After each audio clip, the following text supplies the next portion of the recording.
শীতল হচ্ছে উত্তরাঞ্চলে একটি জনপ্রিয় খাবার এবং লোভনীয় বলা যায়। শীতল সাধারণত ছোট মাছের শুটকি দিয়ে তৈরি করা হয়। চলেন আজকে দেখে নিই আমরা উত্তরাঞ্চলে শীতলটা কীভাবে তৈরি করা হয়। শীতল তৈরিতে সাধারণত ছোট মাছের শুটকি ব্যবহার করা হয়, যেমন মলা মাছ, পুঁটি মাছ, নারকিন্দা মাছ।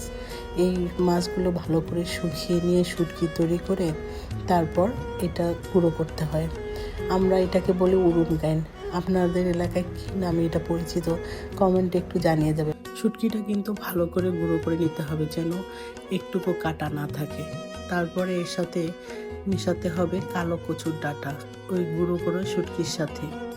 এই গুঁড়ো করা শুটকির সাথে আবার দিতে হবে শুকনো মরিচ, রসুন, যেটা আবার ভিডিও করতে মনে ছিল না, স্কিপ হয়ে গেছে। তারপরে এটা ভালো করে পেস্ট তৈরি করতে হবে। এরপরে একটা বাটিতে সরিষার তেল এবং হলুদের গুঁড়ো নিতে হবে।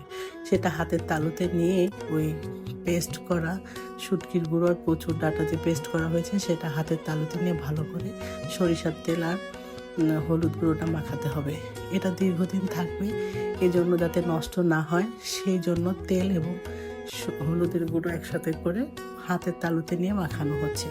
তারপরে এভাবে গোল গোল করে রেখে দেওয়া হবে। এটা আপনারা অবশ্য ফ্রোজেন করে করতেও পারেন, আবার গ্রামে ছাইয়ের মধ্যেও